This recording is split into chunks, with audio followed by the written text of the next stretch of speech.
Super BS.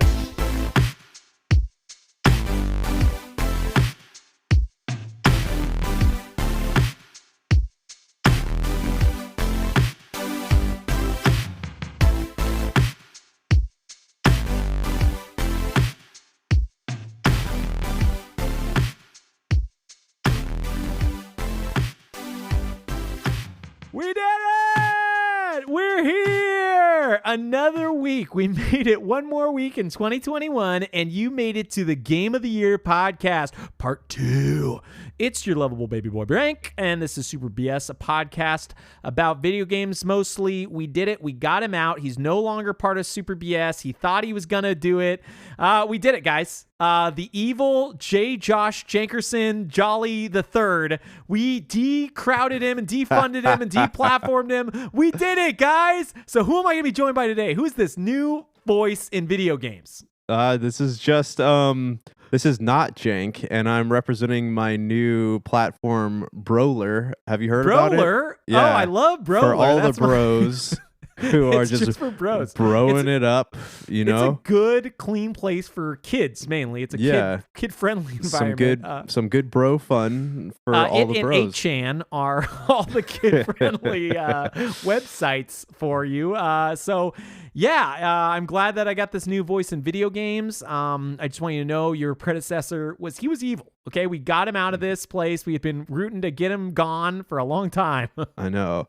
I just want you to know that this new voice in gaming is bro choice, right? Bro choice. Oh, okay. As long as you're bro choice, I'm good with that. I'm bro life and bro choice, you know? Okay, I'm okay with bro life, but I'm mainly bro choice, okay? If you don't let me choose my bros, I don't even want to listen to 1 second of your voice. Yeah, you can't silence me.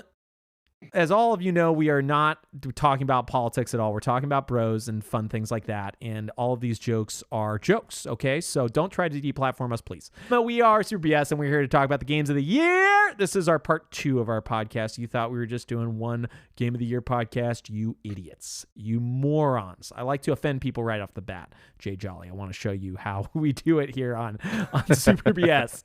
I am very big on putting my bros down. Hoes before bros, as I always say. So, which is the very politically correct term. So we are going to be talking about the games that we loved that came out in 2020. We're going to be talking about games that we loved but didn't make our list. We are going to be creating the Super BS video game list of 2020. Do you have anything to start with before we get into this crazy gaming bliss known as the games of 2020? Crazy gaming bliss. Sorry, that would be my dog in the background scratching.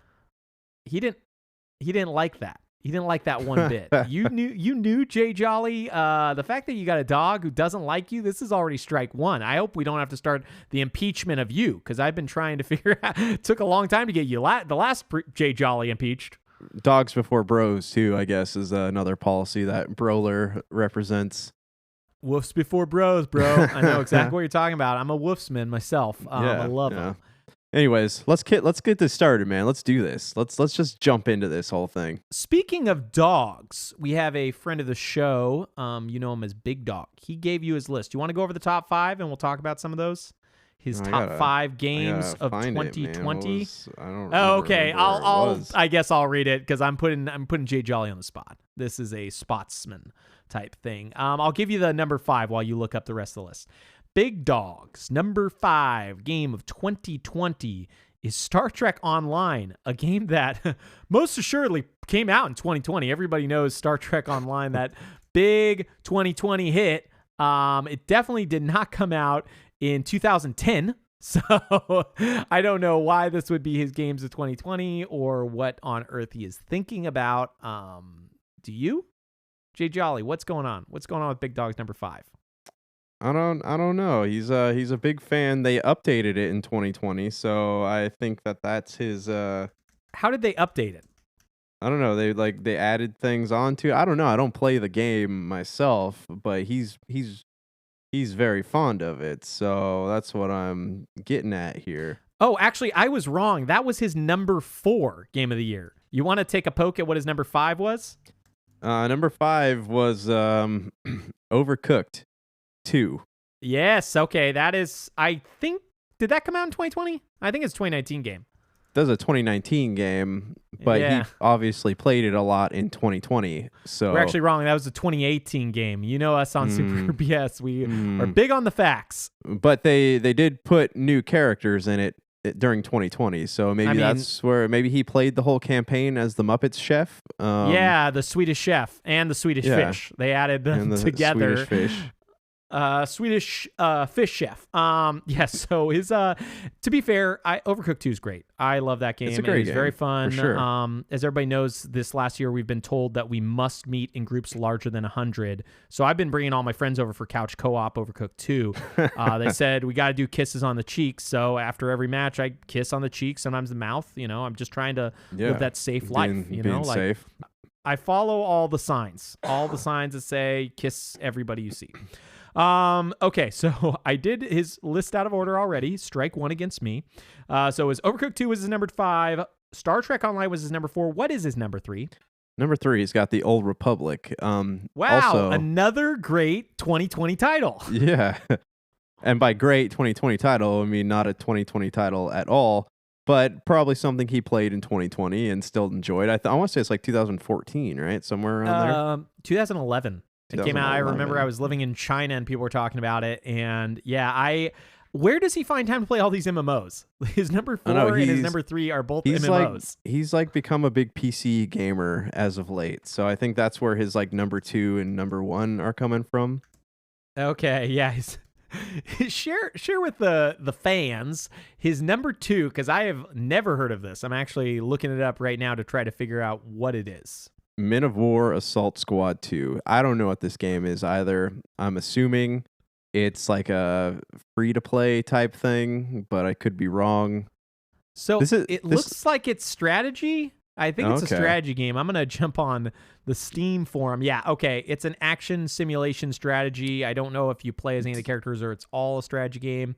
On Steam, it is mostly disliked, so we know that Big Dog's choices are great. The first 5 reviews I saw were all thumbs down. Do you know what this reminds me of? Do you remember back when like Office Depot used to sell games? Yes.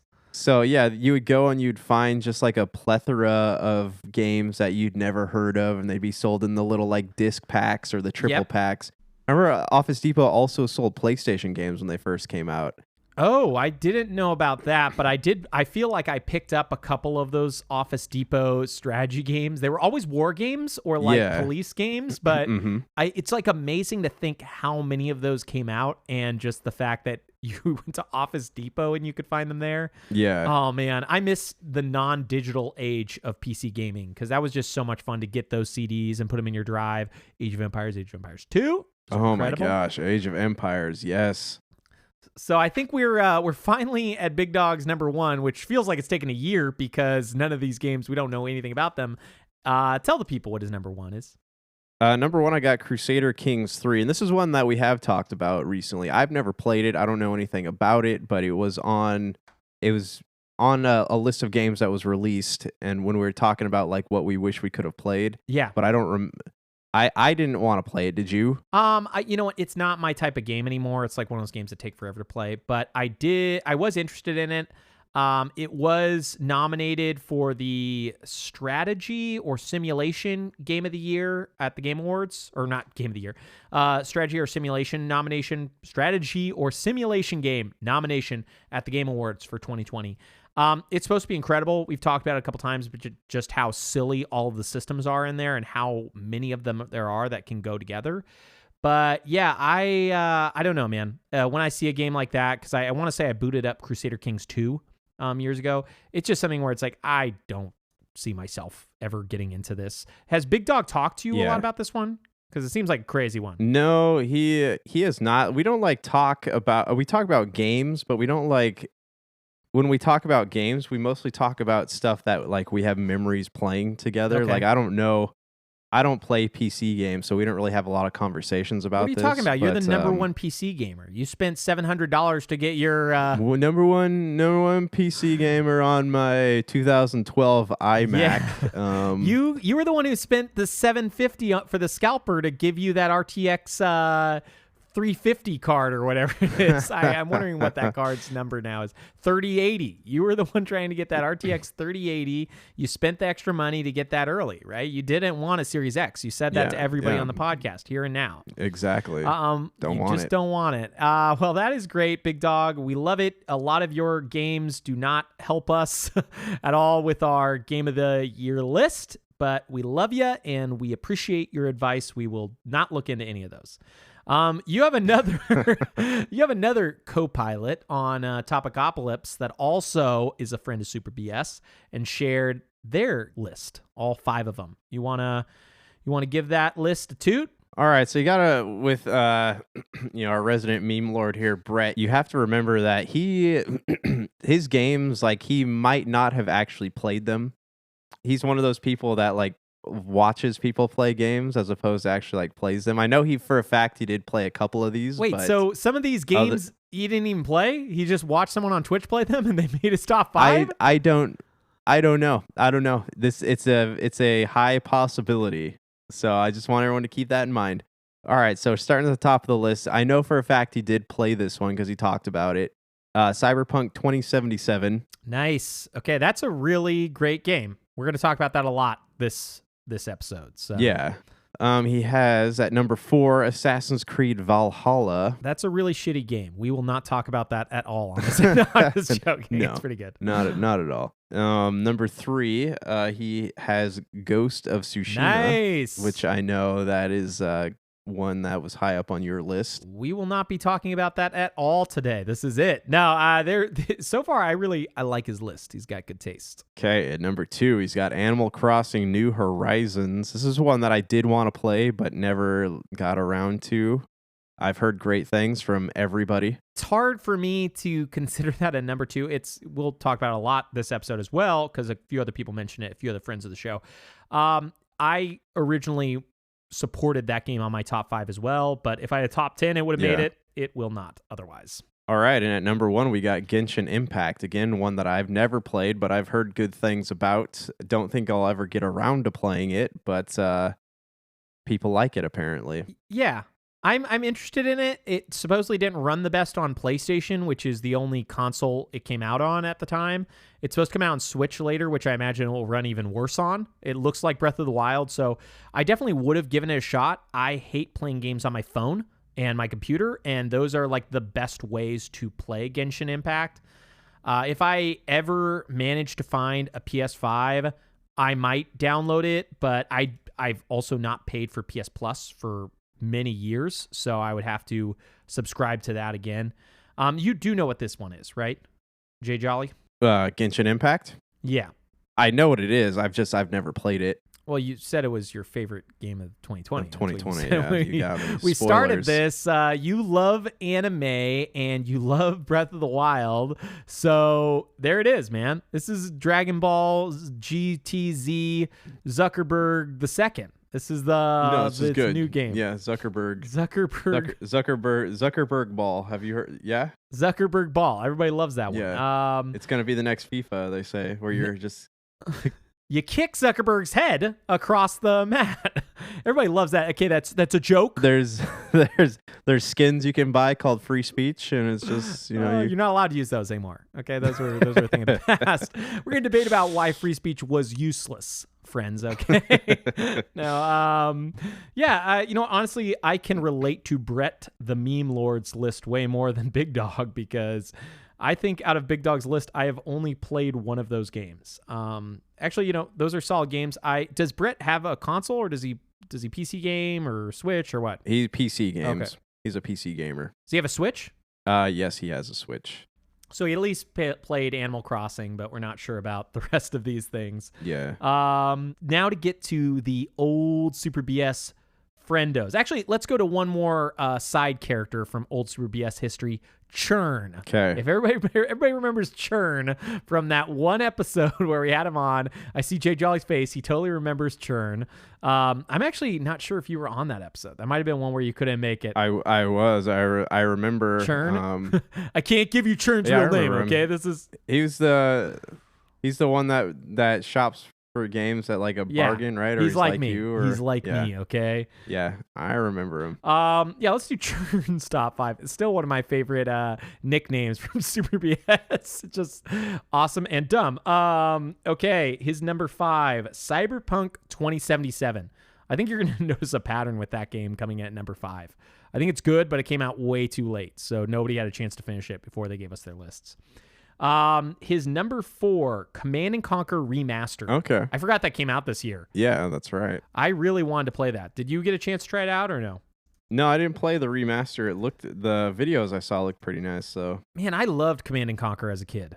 That was like one of my favorite like strategy series. That before I got into Age of Empires, did you have any favorite Command and Conquer game or no? No. I played I think the last one I played was like the Red Alert. Red Alert 2, 3, just the original Red Alert. Just I don't remember. I played a Red Alert. Were there bears in it? I can't remember how many of them had bears, but I want to say they were like bear soldiers for the Russians in one of the Red Alert games. That is actually one of Stank Bank's favorite games. I can't remember if it was Red Alert 2 or 3, but he would talk about that a lot. Okay, number 3 for Churn, Ori and the Will of the Wisps. That game is beautiful and incredible, and I'm still disappointed you haven't played it yet. Have you even turned it on? I have not. Oh my goodness. I have not. I know. I'm not so. I'm like I don't have the same problem as you do, where like you can play a whole bunch of games at once. Like I have this obsession where I have to finish what I'm playing before moving on to something else. Yeah, but games take like 80 hours nowadays. You're only going to get to play like 2 games a year if you do that. Yeah, I still like can't help myself. I'm surprised that I played Call of the Sea and The Gardens Between in the same day. Oh, did you finish Call of the Sea? We'll have to talk about that more when before we get to our lists. But did you get to finish that or no? No. I just finished the first chapter, so I'm about where you are. Okay. Well, I just played it actually last night. I've been doing some achievement hunting, so I get my rewards points up. Dang. And now I'm in chapter 3. I really like that game. We'll probably talk about some games we've played as well at that point before we get into our favorite games of 2020. But yeah, I have to say like that style of adventure, light puzzler where there are puzzles, but you can find all the clues and then it writes down the clues for you. So you're not like trying to draw all these things. It's neat. It's a really well-made game. Churn's number 2, Animal Crossing New Horizons. This is also a number 2 for the meme lord. Yes. Yeah, I totally abide by that. The dude abides on this one. Yeah, New Horizons was a good game, but it is a task simulator. You are essentially doing chores. And once you realize that, it loses like all of its fun because you're just like, digging up fossils every day. And Churn's number 1 game of 2020 was Hades. We've talked a lot about Hades. Oh, dang. We've never talked about that. We've never... Everyone on this show hates that game. Oh, I like Hades quite a bit, but it is... we'll talk about that more in my games of 2020. Now to get to another usual suspect... Veet Mesquite's top 5 games of 2020. You're going to find this list is very similar to Big Dog's in that it is mostly not related to games that came out in 2020. Veet Mesquite's number 5 game of 2020 is Final Fantasy VII. Not the remake, the original. Oh, okay. So, that was a curveball. Yeah, it is a very 2020 game. He said, have you ever heard of Final Fantasy VII? I was like, yeah, the game came out in 1997. No. I'm talking about Final Fantasy VII for Switch. It's brand new. Brand new. Yeah, never played. So his list is going to be a lot of that. His number 4. Final Fantasy VIII. Oh, boy, I wish that would even be... probably make a little bit more sense than his number 4. Crash Insane Trilogy. I am assuming also on Switch. It came out, I think, 2 or 3 years ago at this point. Yeah, it's okay. You played that, right? I want to say you picked it up. I did, yeah. I own it. It was fun. I sold my Switch copy. If it ever like is $5, maybe I'll pick it up again. Veet's number 3 game of the year, Crosscode. which we've talked about. I think that's dang. that might be the only game. Well, no, I guess the next one's 2020. That's the only game I think that came to Switch in 2020. So even though it's like 3 or 4 years old, it's the only mostly relevant game. Yeah, and again, like, you know, I think you and I agreed on this. That is a game we'd like to go back to at some point, but I just don't know if I'll ever have time for it. Yeah, but even saying that though, I don't think it would make a top 5 for me. No, not for me either. I'd like to play more of it, but it's a game where it's like, okay, I get what I'm getting at. There's better stuff to play right now. Veet Veets number 2, the Super Mario 64 remake from Super Mario 3D All-Stars. I would almost be tempted to put this in my own list because I did 120 star that game, and that was like a ton of fun this year. But yeah, no, I mean, I almost put that in my top 5 also. I just didn't. Yeah, I think the fact that they did so little work and some of the things are actually worse is what like killed it for me. You know, like Super Mario Sunshine is not fun. And the controls that you can't invert the controls, or you couldn't. I think they might have patched it finally. You couldn't invert the controls to make it play how it did back on GameCube is kind of insane. It's like, oh, hey, we're going to change stuff, but we're not going to let you change stuff. And we're also not going to really upgrade anything. Yeah, I don't know. I'm glad I picked it up, but at $20 a game, essentially what it ran, and the fact that like games like Galaxy, they didn't even try to take out some of the motion control stuff. Like it's just hard to recommend. Fun game though. Yeah. And his number 1, Veet Veet Mesquite's number 1 game that released in 2020. Everybody knows it. Everybody loves it. The Elder Scrolls 3 Morrowind. I just threw you a curveball. You didn't expect that Dovahkiin. Yeah, that was free Dovahkiin to be his number 1. Well, there you guys have it. Super BS's game of 2020 is Morrowind. Did you ever have that on the original Xbox? Yeah, I did have it, and I didn't. It's probably my least favorite Elder Scrolls game for one reason. Because you could not tell when you were actually hitting somebody. Oh, man. Do you remember the rats in Balmora? You go in this dungeon in Balmora, and I felt like you'd swipe at those rats for forever, and you'd still never hit them. And you'd be like, what is going on? But even when you like hit somebody dead on, it didn't make any noises. Like there was no indication that you had actually hit somebody.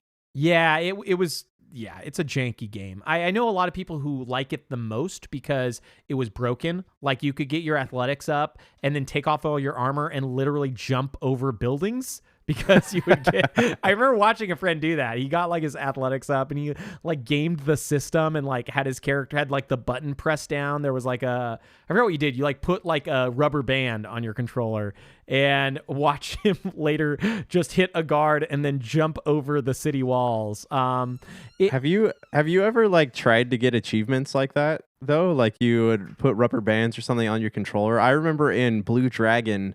Remember that game? Yeah, Eric or Dr. Donna did this exact same thing you're about to tell me about. Is it you run around in circles and you level up a bunch?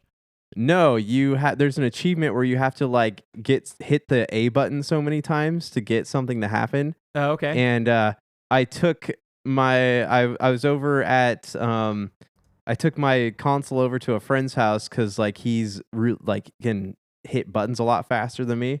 Trying to have him do it. He couldn't do it, so he got his mom's neck massager that has the little things that like hit the back of your neck really hard. They go, and he got that, and he put it on the button, and that's how I got the achievement because it hit the button faster than any finger can. Guys, you just heard it here first. Pro tips from Blue Dragon, the game of 2020. If you want to get that achievement, get that neck massager, hit the A button. We're here for the number 1 strats. Dr. Donna had a similar thing where you would rubber band the left analog stick and the right analog stick, and it would make your character run in circles.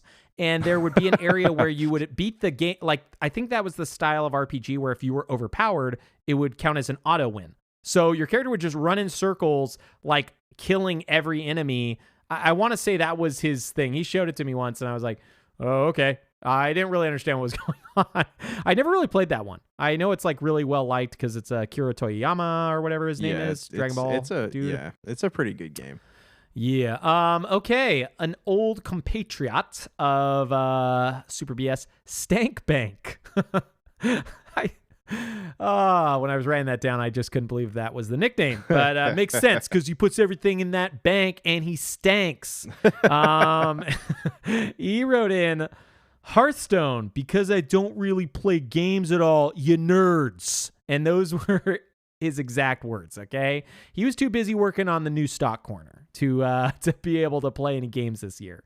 So he's just been playing Hearthstone Battlegrounds as his game of 2020. And watching stocks. Watch the stocks go up. Watching those stocks. That's what you do in 2021. You watch the stocks go up. Hopefully you all invested in Bitcoin and you are now millionaires in this last month.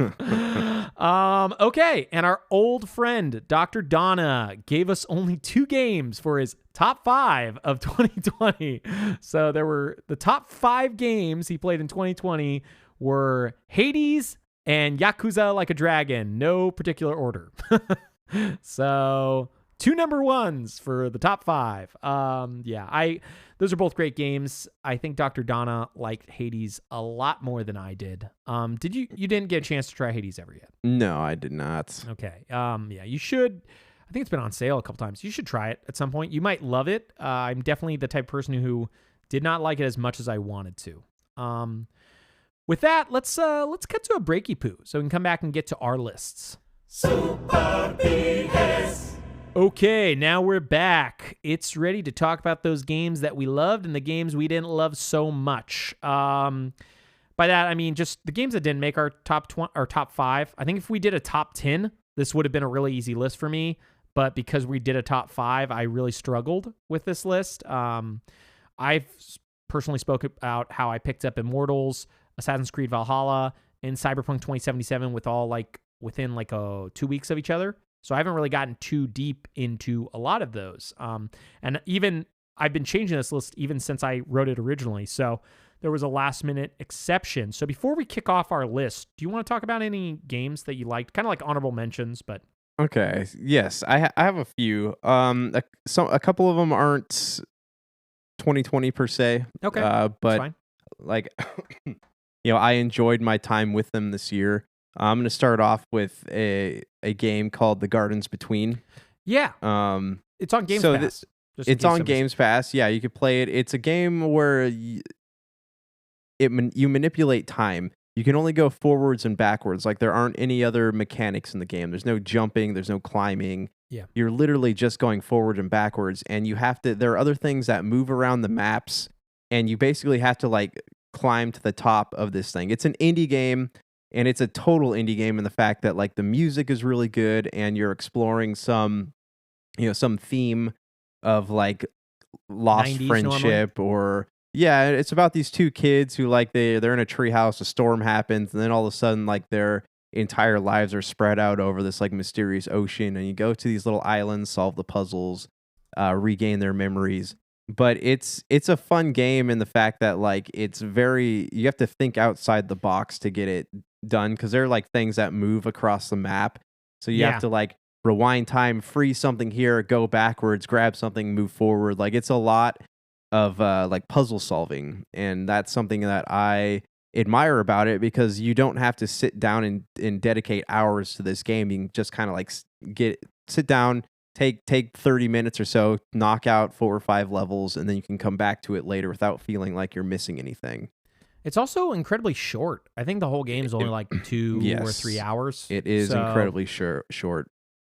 In that way, much I like really we talked about enjoy Spirit short Fair, games nowadays it has just so a many phenomenal long games soundtrack. that it's kind of nice when it's I can play this in an afternoon or 2. I think I lost you for 1 second. No, I'm here. I'm gonna give you one honorable mention before you give me some more. Okay. One of my honorable mentions is A Short Hike, kind of like The Gardens Between. It's a game that didn't come out in 2020. It did on Switch, but didn't come out. It came out on PC a couple years ago. And I had heard great things, and I just don't want to play it on PC. So once it came out on Switch, I picked it up. It was $8. And boy, that game is special. It almost made my top 5. I enjoyed it so much. It's just kind of like a peaceful walk around an island, get slightly more powerful so you can run faster or glide further. You're a bird, And yeah, you just kind of like do different like quests almost, if you will. They're not really quests, but they're like, help somebody do this thing, or find the shoes and give them to this person, and they'll reward you with either feathers or other trinkets. It's something that needs to be played. I mean, it's only like, again, an hour or two. It's totally worth an hour or two of time. I can't recommend it enough, especially with how cheap it is. It's a really great game. It is an amazing game. Hit me with another honorable mention. All right, so I got, as you know, I've talked about a lot on the show. Like I have a Night in the Woods on my list. I know I had like, I wasn't all positive on this game, but like I look back at it, and after I finished it, I really now wish that I could go back and play more. Yeah. So it's a game where like you are inhabiting the shoes of somebody who's been in situations like similar to what you and I have been in as millennials, right? Like the whole idea of not knowing what we want to do with our lives, just kind of falling through our 20s a little bit, looking for our calling. Watch a disease ravage the earth and watch people be divided, and then rioting happening. Yeah, I mean, that's totally completely. Yeah, that's the thing. Watching the world fall apart. Yeah, that's what Night in the Woods talks about. No, absolutely. This was made pre all that stuff. No, but I mean, it is still relatable for the circumstances that like we grew up in, and I don't know. I just there aren't very many games where like you spend a lot of it in time in the character's home, and there is something just like very warm about that for me. Yeah, I think that is a really neat thing. Like, games will often give you a home to go to, but it is rare that you actually do anything there outside of maybe a couple chats with the people in the house, your parents, whoever's in there. And that's an honorable mention for you, right? That's not in your list? Yes. Yeah, that is an honorable mention. Good. Okay, good, because I'm going to shoot you with another honorable mention. All right. One of my honorable mentions is Final Fantasy VII Remake. We've talked about this a lot on the podcast. There's a ton of things I loved about that game. I think the combat is really well made. I think the cinematics are incredible. Voice acting, all that stuff's great. It breathes life into this game that is, 23 years old at this point. But there was some of the magic was lost for me in terms of like they embellished and extended sequences that I just didn't find very interesting. And while the Midgar section is, a really pivotal moment in the game, I wouldn't even consider it a quarter or a fifth of actual Final Fantasy VII. Midgar to me is like the intro. Yeah. Yeah, they expanded that far beyond what it needed to be expanded into. Yeah. And this is where like I hope that the next parts will kind of like justify that. Yeah. But it's supposed to be a 4-part game, and they're I'm not sure where they're gonna go from here, but I am curious about it. But this is in my top 5, so I mean I can talk more about that when I get there. For sure. Yeah. And one last thing I want to add here is you mentioned it's gonna be like a 4-part game. Like, how on earth are they going to do that if they try to keep the normal story? I mean, we both know that they have some interesting stuff at the end that makes you wonder if that's the plan. But if they do keep the normal story, like that, a lot of those sections, are they just going to make them like walk through the town and get, because that's how they were in old Final Fantasy VII. But this game also embellished Midgar to the point where like it was neat walking around that like shady Night City part where you're like going to the B Club or whatever. But that was like maybe 40 minutes, not even, of the game originally. Yeah, and what makes me what I also wonder about this is that when you get to the part where you can finally go into the open world, like the deserts and the wilderness and stuff like that, what's going to happen when you go, like you could go back to Midgar in the original game and like buy potions and stuff. So what's going to happen when you get there? Are they going to have a portion of it built out in the next disc, or are you going to have to put the old game in, or is there some kind of patch? It's left me with so many questions. I don't know, especially because right now it's only on PlayStation, and the PlayStation 4 games are obviously backwards compatible on the PlayStation 5, so you can probably bring your save over, but it's just, there's just so many things. If PlayStation would have handled their backwards compatible stuff better, then I would be like, oh, okay, yeah, for sure, we'll just carry over the saves. But I'm not even sure that's going to be the case, because, if you bought a PlayStation 5 fresh, then you'd have to replay Final Fantasy 4 or Final Fantasy 7 Remake Part 1, essentially, if you didn't move all your saves over and do all this other stuff, because it's not so simple. What's an honorable mention that you got? Something that's not going to All make your right. list. My last one I got here is a game called Yazzie. Yazzie? And Wait, what? That's one we talked about with Mina for Mega Cat Studios. Oh, okay. That's a game that they make, and it's like a mixture of Dig Dug and Donkey Kong, where you're kind of like climbing up and down ladders, avoiding bad guys, trying to solve puzzles. Like everything's timed. It's a platformer. You're digging through things. You're trying to avoid these enemies while getting to the other, the side of the map that you need to get to. You're collecting all these gold pieces. Like it's a pretty fun game. I think I got up to like level 32 in this game. It just goes on and on and on. But it's definitely a fun game if you want to sit down, kill some time. What is I enjoy how do you spell Yazzie? Because like Yazzie.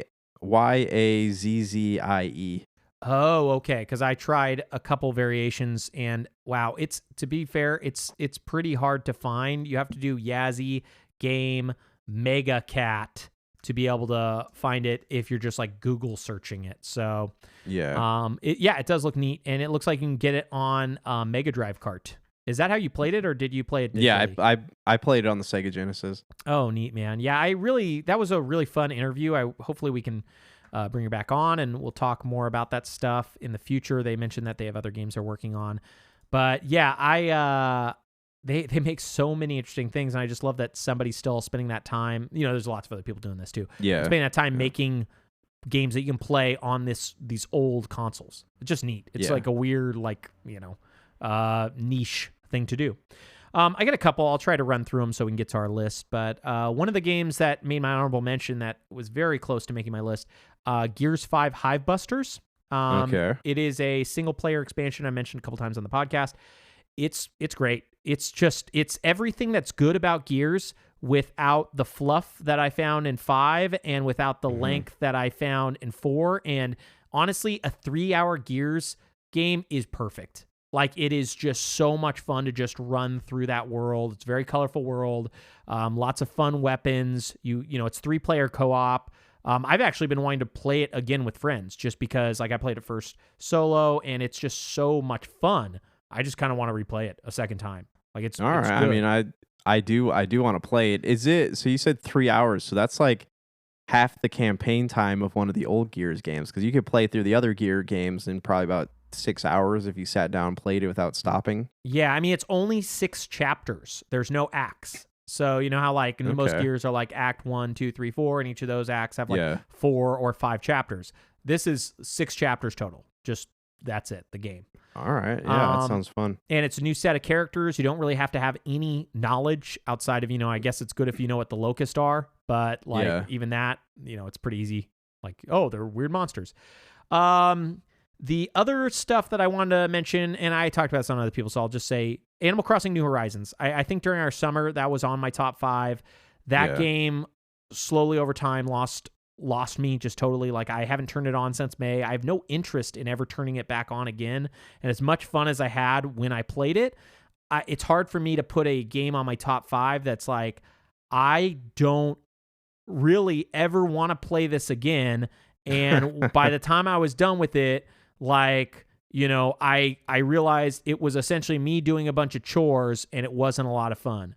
I mean, wait, what? Yeah, like my top 5 has some games I will never play again. It's not because I dislike them. It's because I don't have the time to replay them or really just start them up again for no reason. But this is a game that's like, it never ends. But once you realize what the loop is, you're just kind of like, should I play this again? Should I ever play this again? I'm just wasting time. That's what the game is. And then just to mention, before I get to my final honorable mention, the game that almost made it on my list, Immortals Phoenix Rising and Assassin's Creed Valhalla, they are both extremely fun because I got into them super late. That's why they didn't get a chance to make my list. That's why I don't have a lot to add. Like, they are a lot of fun. They're big open world Ubisoft games. I've been digging Immortals and Assassin's Creed. I've played about 12 hours of both of them, but it's really hard to put them on my top 5 when I know I'm not even a quarter done with Immortals. And Assassin's Creed, I just got my first relationship with a group or whatever it's called, my first allegiance. And I don't even know how many of those there are. So it's really hard to be like, oh, yeah, this is my top 5 because it's been fun. But what if the game like sucks for the rest of it? Because it's not been like so crazy fun, and I haven't been like changing it. And for my final honorable mention, the one that was on my list before literally 2 days ago, it was on my list. If we would have recorded this last week, it would have been there. Hades.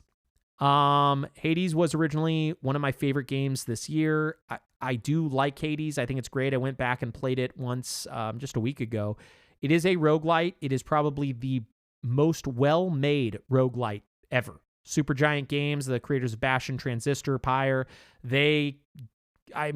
infinite credit to them. They just did an incredible job. Art style is amazing. Voice acting is amazing. Gameplay is amazing. But I didn't even finish it. And, I probably put 5-8 hours in. I didn't beat Hades. And I just don't see myself ever doing that. I like it. I think it's really well made. It didn't help that it came out the same week as Super Mario 3D All-Stars, which I played a lot more at that time. And I was also just busy. But I just want to give it credit as it is so incredibly well made. I don't even think indie studios have done that level of work before. It's it feels like essentially like a AA title, even though it's $20. Okay. All right. Okay. Now, without further ado, our top 5 games of 2020. Do you want to kick us off or you want me to go?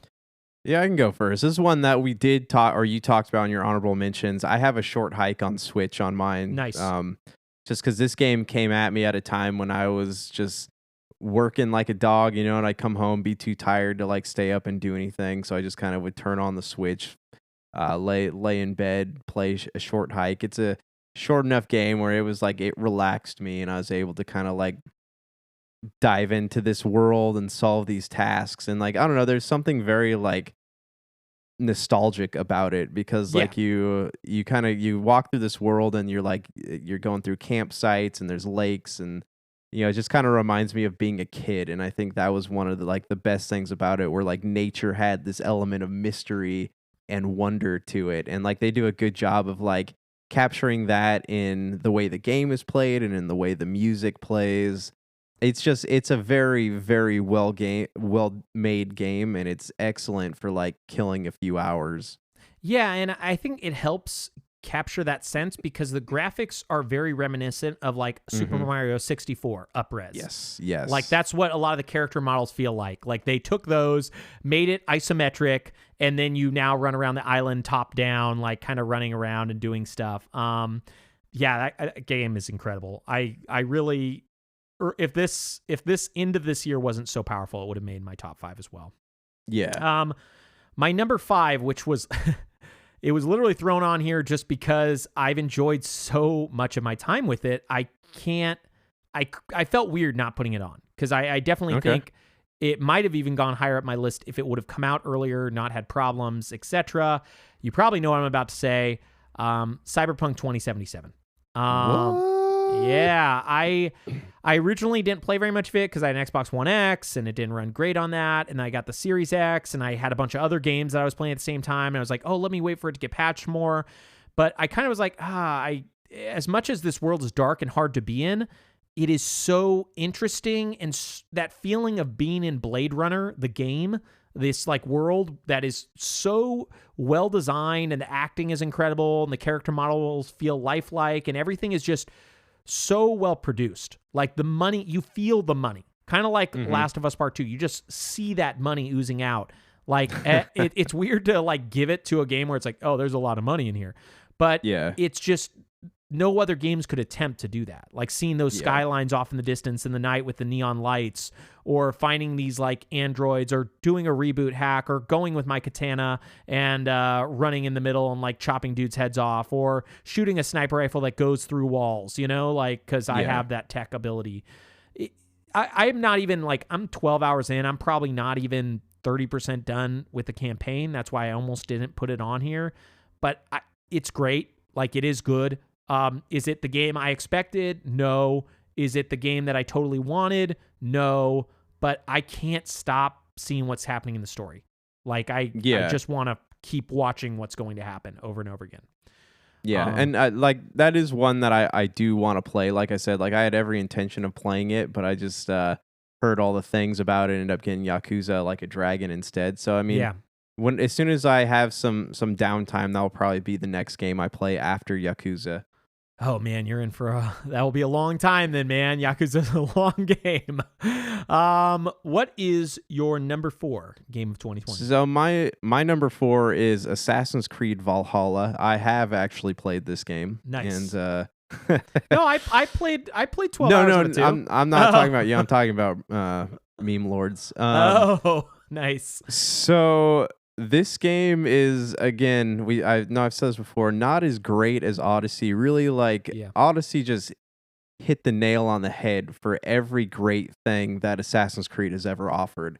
This game, while fun, it's like just the landscape you're in is so dark and dreary, and it's not as appealing as like exploring ancient Greece. I don't like how the ship combat's been taken away. Yep. I do love the raid feature. Yeah, that's neat. You can summon a raid if you're when you need to, but I don't know, it's missing a lot of things for me, and because of that it got knocked out of my top 3 pretty easy.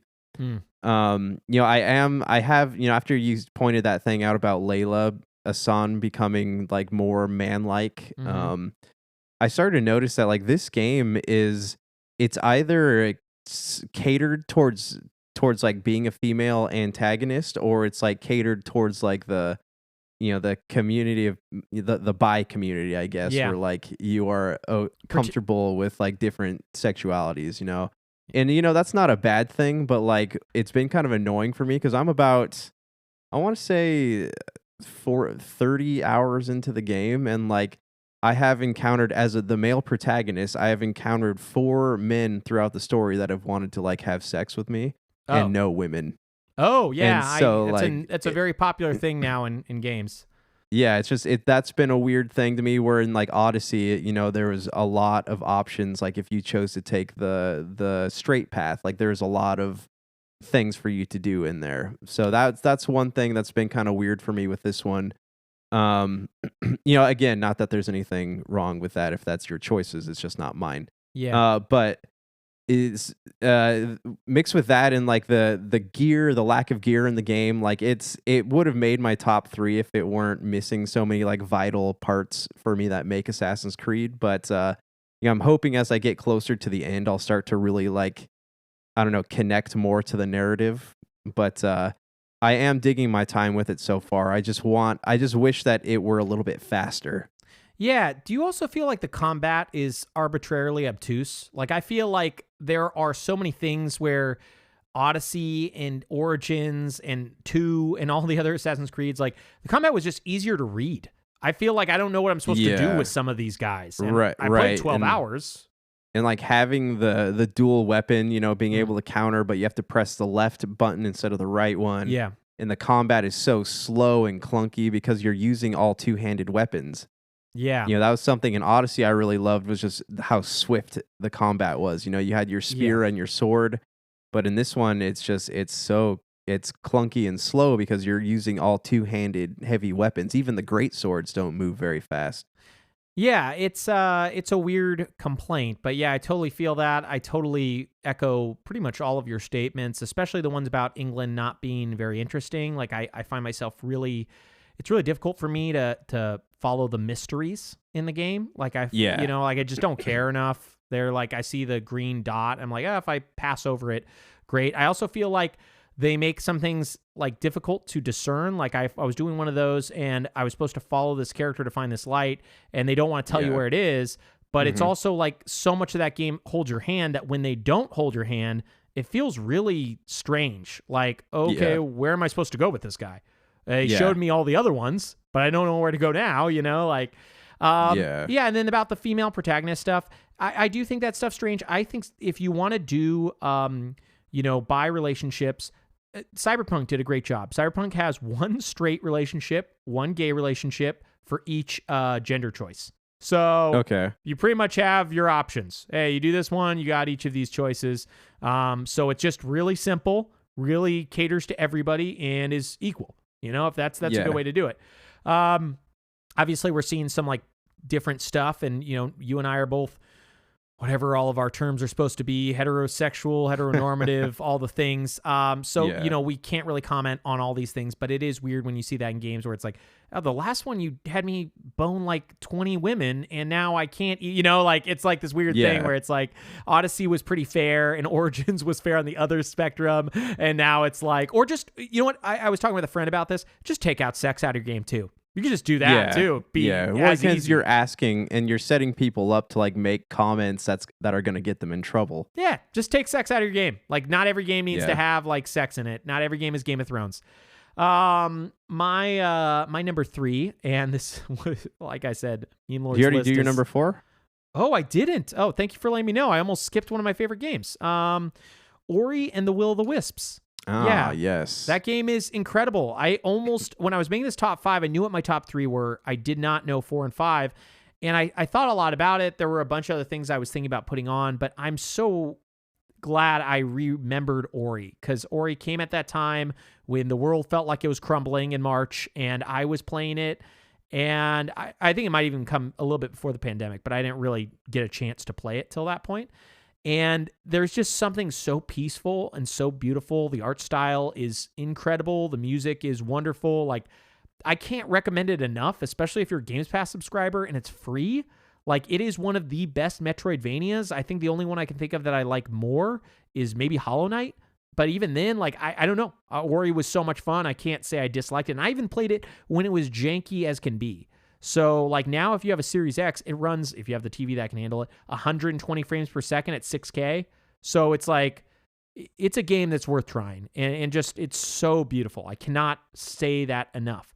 And the story is moving. A story with very few words is incredibly moving. I play Ori. Play it. Blind Forest is incredible. Will the Wisps, in my opinion, is even better. I know that you didn't get a chance to play that. So what is your number 3? So it's funny you mentioned that, like, the Will of the Wisp came at a time when, like, you needed it, right? Yeah.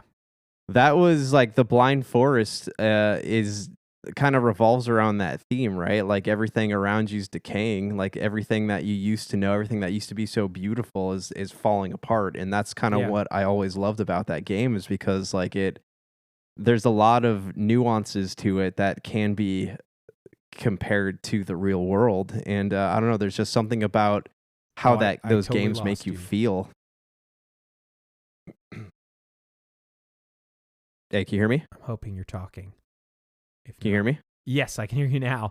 Okay. There's a lot of nuances that make you, is what I heard. But that, like, you can compare to the modern world, right? Like, they just like and the way they do it, it just makes you feel really good and really safe in these games.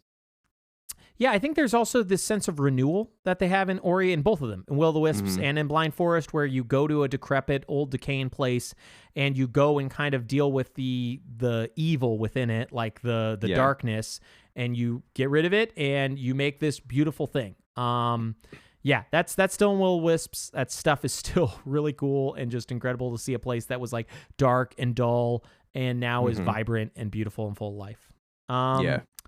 What's your number 3? I gotta know. So my number 3 is, I have Spiritfarer. I talked about this a lot on the last episode. It is a very well-made game. The animations are beautiful. You know, like we said, it's reminiscent of like Don Bluth, and I guess the people who made it, that was their inspiration, was like the old Don Bluth films, All Dogs Go to Heaven, Rockadoodle specifically, if you look at the way some of the characters are designed. Yeah.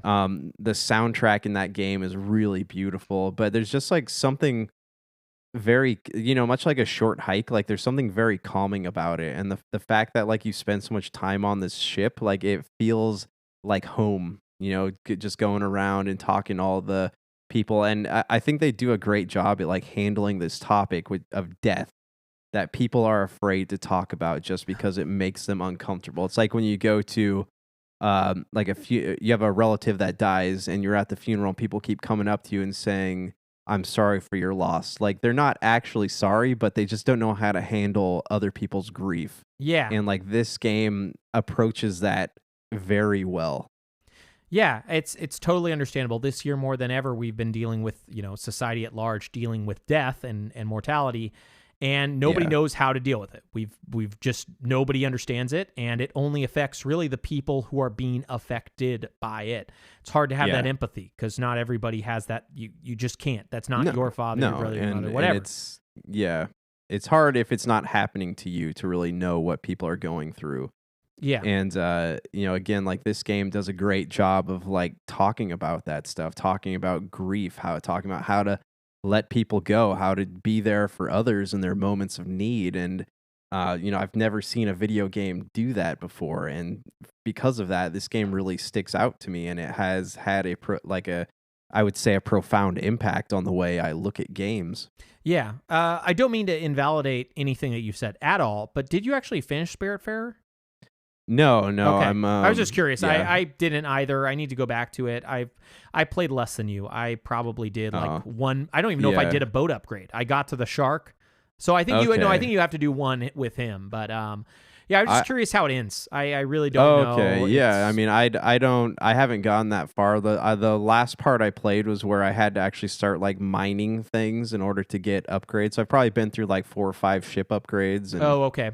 I have like 4 people on my boat right now. So Oh, wow. Okay. Like, yeah, I haven't even done I haven't even fared them to the spirit world or whatever. I haven't done that part of the game at all yet. I have like 1 or 2 people on my boat.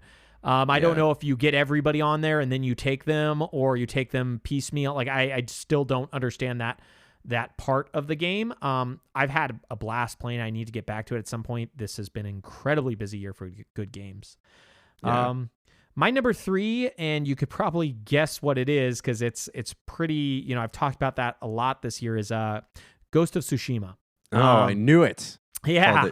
Yeah, when Meme Lord put that as number 3, I was like, oh, it's good taste. Yeah, Ghost of Tsushima is great. I've spent so much time talking about it. I really don't want to say too much other than like go play it. If you like any Japanese samurai ninja film and you want to go through a game world that's very beautiful and very well crafted, definitely play it. It's not Breath of the Wild, so don't go in with those expectations.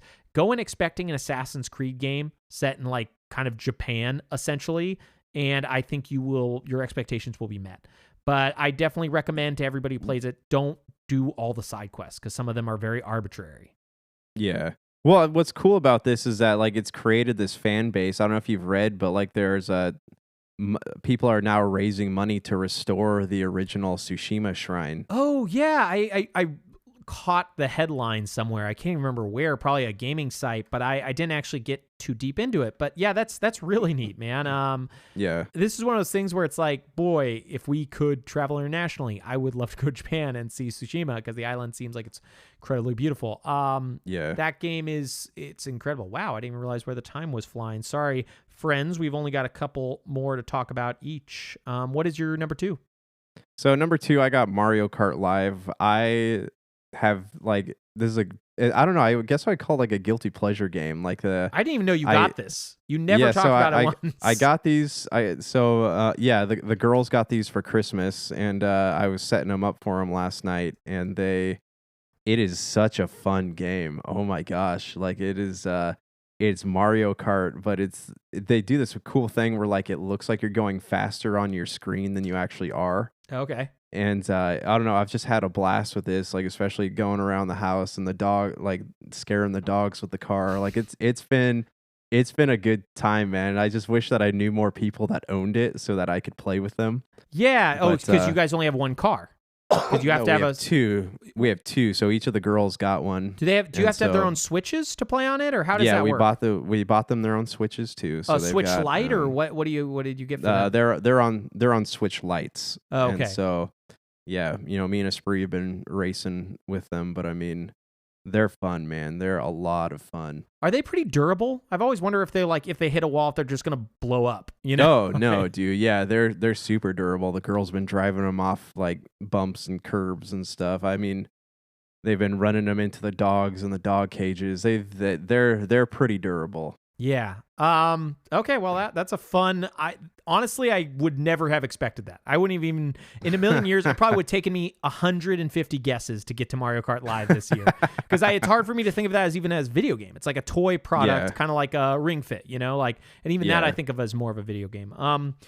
My number 2 is The Last of Us Part 2. I again have talked about this a million times. This is the year where I think I've talked about this a lot on the podcast. I'm normally a gameplay over story type of person. Normally the story is not what draws me in. The gameplay is, Yeah. and then like the story is what keeps me going. This year, while that's not totally off, the case has been like these stories are so good that even though the gameplay is getting enjoyable just all around for every game, but the gameplay isn't so much better than like I would actually say I enjoyed playing Ghost of Tsushima more. But the story in The Last of Us Part 2, I mean, I can't, without like spoiling things, which I wouldn't even dream to do because that's why you play that game.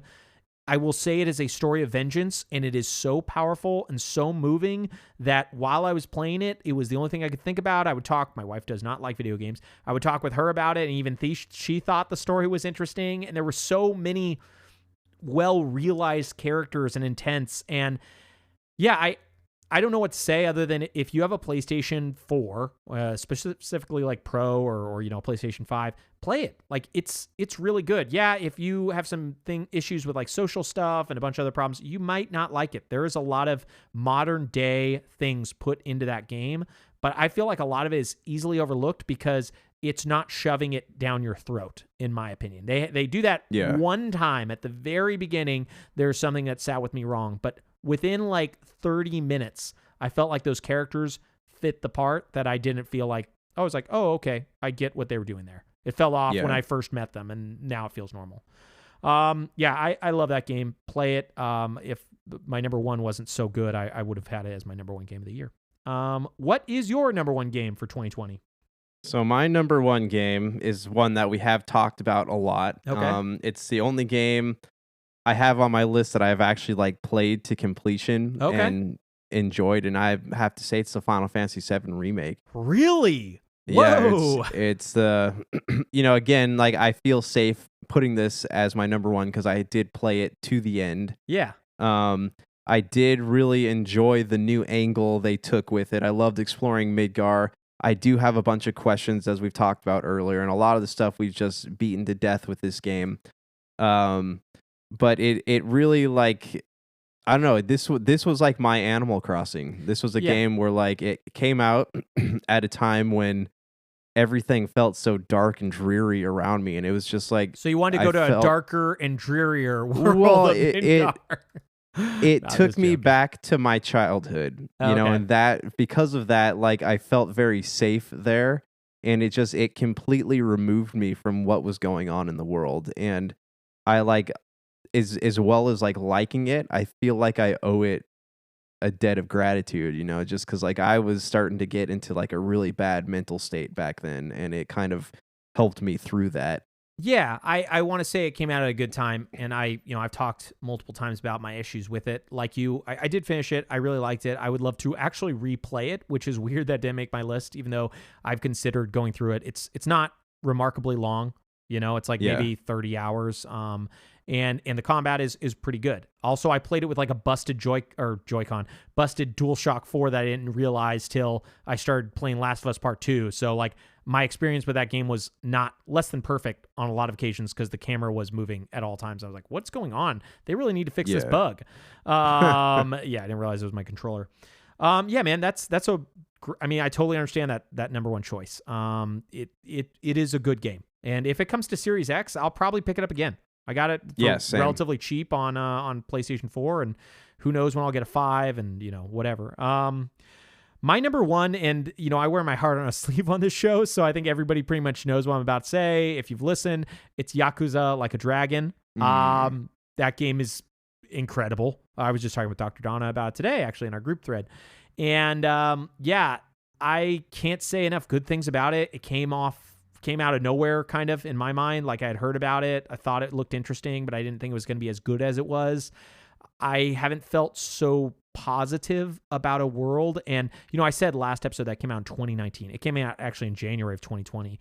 But it felt like I got to be transported, because it's relatively like takes place in a modern world, transported back in time to a pre-illness, pre-world collapsing place. And I got to just enjoy RPGs like I knew them. I got to feel like I was, this guy, Ichiban, which I totally relate to. I was one of the people who lost my job during this. He goes through so many stages of just like, he's homeless and all those things. And obviously I haven't had to live that hard of a way, but I understand in a small way, I understand what it feels like to be cast out through this year. And like have people be like, hey, you are the outskirts. You're, what's wrong?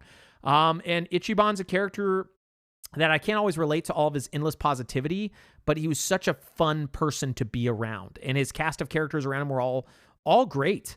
And yeah, they're not as real as The Last of Us Part 2. They're not characters where it's like, oh, I know why they made that choice, It's like they make the hard choice that you don't want to make because it's what the good guy does in the end. They make the one where you forgive the person, and it's just great to be around, and the story is compelling, and even the combat, as much as it's a turn-based game and it has its own flaws, it's just fun. It just harkens back to those Super Nintendo RPGs. Yeah, man, I cannot wait for you to play it, because I know I'm excited to get to it. Yeah, I hope I didn't build it up too much, but no, I've like I said, like I've never played a Yakuza game before, and starting on one with as much praise as this one's gotten is exciting to me. Yeah, so I actually created a fun way for us to make a top 5 for Super BS. I did like a numerical ordering where yours and my top 5s take more weight into account than our guests, but their top 3 has some weight as well. So with that being said, you and I need to figure out our top 5, because a lot of these games are literally evenly matched. Our top 5. And I'll start at number 1, because that's the one that actually had the most votes. Just to give you guys some inside baseball, the number 1 that Josh and I had was worth 5 points, and the number 1 that our guests had was worth 3 points. So Yakuza Like a Dragon is Super BS's Game of the Year. Okay. And with that, our number 2 looks like it is Hades. So that was the one that most of the guests actually liked, and even if you take out my score, I think it still ends up being let me see, 3 and 3. Yep, it still ends up getting 6. So what you and I need to decide, Josh, is our 3, 4, and 5. Right now, tied for 3, 4, and 5 is I'm totally wrong. Hades, and then Final Fantasy VII Remake is our number 3 Game of the Year. And then for 4 and 5, our options are Ori, Assassin's Creed New Horizons, Animal, it's where you kill all the animals. Animal Crossing New Horizons, The Last of Us Part 2, or Mario Kart Live. Those are all kind of tied. Which one do you think we should give number 4? I'd say Last of Us Part 2. Okay, so The Last of Us Part 2 is our number 4 game for Super BS. And then, with that being said, we got to figure out our number 5. So now that leaves Mario Kart Live, Ori and the Will of the Wisps, or Animal Crossing New Horizons. I'm going to let you help me figure this one out. I honestly, they're all great games for totally different ways. I totally see the merit in putting something like Mario Kart Live there, but, Ori and Animal Crossing are both great games that I totally understand the value in. Let's do Ori. I think it deserves it. There we go, man. So it was kind of a fun way. I thought of something where it's like, hey, let's get other people to help us, because with 2 of us, it's like not fun to argue with each other. No, this game is better. No, this game is better. So I came up with like a what I tried to do, a fair numerical system where yours and my review, or yours and my rankings, got higher weight. And so with that, the Super BS top 5 games for 2020 are Ori and the Will of the Wisps, The Last of Us Part 2, Final Fantasy VII Remake, Hades, and the number 1 is Yakuza Like a Dragon. I have a feeling if Dr. Donna was on the show, that's probably where we would have been anyways. Yeah. So that would have been our easy 3. Yeah, I'm excited, man. This 2021, I have no doubt, is going to be, in gaming at least, a very fun year. There's a lot of big titles that slipped last year, and Yeah. I think it's going to be as good as last year, if not better. Anything to add before we hit the road and let these people have the freshest take on everything? Boom. No, I think that's it, man. Subway Eat Fresh. Oh, yeah.